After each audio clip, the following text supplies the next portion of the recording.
اکرم صلی الله علیه و سلم قریب پیش از وفاتش بود، میگم بالای منبر برآمد، از همه بخشش بود. گفت اگر کسی را ماهجه گرفته باشم، سخنی ناجا گفته باشم، مرا ببخشه، اگر دعوا داشته باشه بیاید. میگه ابوبکر گریه میکرد، خالد ابن ولید گریه میکرد، همه گریه میکردن.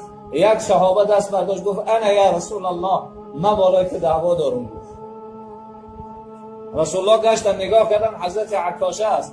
گفتن انت یا عکاش، ای عکاشه تو بالای ما دعوا داری؟ گفت بله من بالای تو دعوا دارم. گفت یاد داری من گفتم 70,000 امتی را به حساب و حسد جنت میروه، حدیث یادت هست؟ گفت بله. گفت تو خواهش کرده بودی که رسول الله دعا کن من از همه جمله شم، من در حق تو دعا کردم و دعای من در حق تو قبول شد، با وجود همین تو بالای من دعوا داری؟ گفت بله. رسول الله نمیمونم که دعوام تا قیامت برای در دنیا برابر کنیم. اون من نسبتی تو چی کار کردم؟ گفت یه روز مرا بدخیاق زده بودی، همون تیاخه بیار که من تر بزن تا برابر. میگه فضل ابن عباس گریه میکنه بچه حضرت عباس که بیا مرا بزن. نگفت رسول الله مرا زده بود، من رسول الله را بزن. حضرت گفت تیاخه بیارید بتونش. تیاخه دادن، حضرت از جاش خیست. گفت حضرت وقتی مرا زده بودی شکنی من نمایان بود، که ببارا تا برابر شد. وقتی میگه برابر شدم تیاخه پرتاف رفتم تا حبیب خدا را آغوش کرد. رسول الله گفت عکاشه برای چی کار کرد؟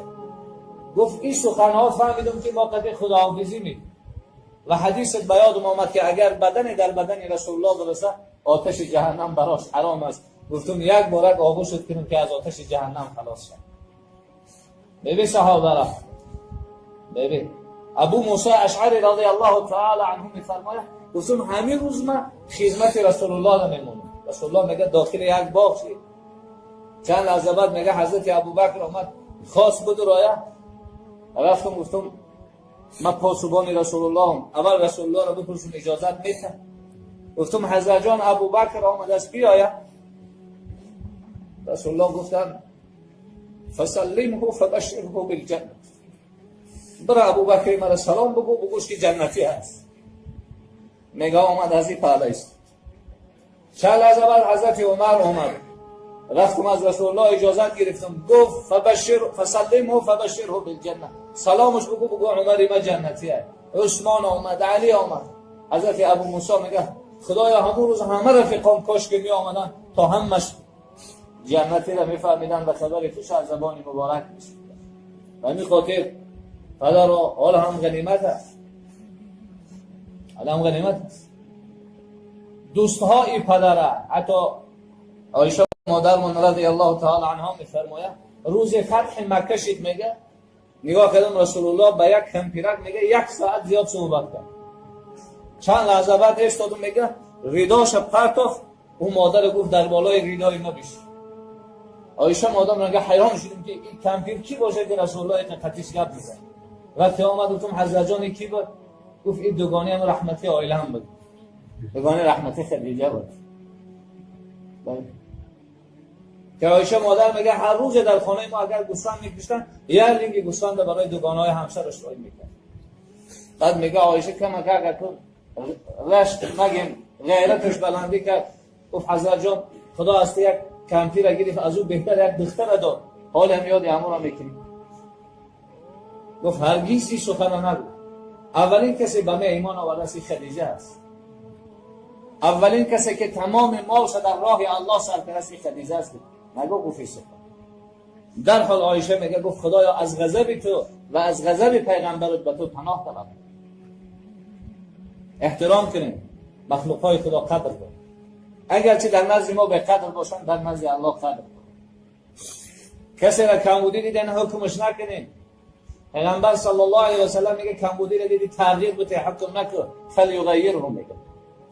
همین خاطر خداوند از ما و شما پدر و مادر گذاشته باشه، خدا رحمت و مغفرت. تا حال اگر در درون قبر سوال و جواب داشته باشن، خدا سوال و جواب را براشون آسان. اگر قبرهاشون چای دوزخ باشه باغ جنت، اگر تاریک باشه روشن. اگر پدر و مادرمون حیات است، خداوند بالای سرمون همچون سایبانی سر نگهبان. اهل و عیال و فرزندانمون سبب زیبایی زندگانی دنیا و سبب افتخار روز قیامت نصیب بگردان.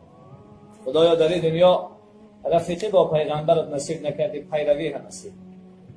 خدایا صحابه ها می رفتن نزد رسول الله شکایت میکنه، اما امروز رسول الله نیست، ما شکایت به تو میکنیم. اگر در جنت دیدار تو نباشه و رضای تو و دیدار پیغمبرت و شفاعت پیغمبرت نباشه، ما در جنت در کار نیست. خدایا پیغمبرت آرزو کرد که کاش ما را میدید. اگر پیغمبرت میدونست که ما قد گناه میکنیم، شاید آرزوی دیدار ما را نمیکرد. خدایا با آرزوی حبیبت ما را نصیب کن. خدایا کار تو به حکمت نیست. اگر رسول الله حالا وجود می داشت، شاید چشمان ما طاقت تماشاش نداشت، شاید قلبمون از حرکت میماند. خدایا روز قیامت ما را چشم بده، قلب بده که طاقت دیدار خودت و حبیب می داشت. خدایا ای وطن عزیز ما را از جمیع آفت‌های آسمانی و زمینی در پناه اسمت نگهبان دار. از که بچه‌های در صفحه‌ها هستن، خدا به حال و رحم بکن.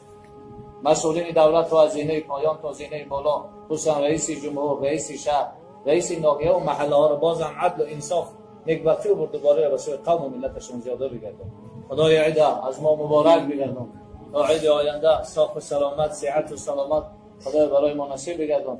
حاجیایی که از تمام وطن ها رفتند، خصوصا حاجیای وطن ما را خداوند حجاشون قبول، سعی‌هاشون مشکور، دعاشون مقبول، صحت و سلامت آمدن به وطن پروردگار نصیب بگردان. و صلی الله و سلم علی سیدنا محمد صلی الله علیه و سلم والحمد لله رب العالمین برحمتك. السلام علیکم و رحمت الله.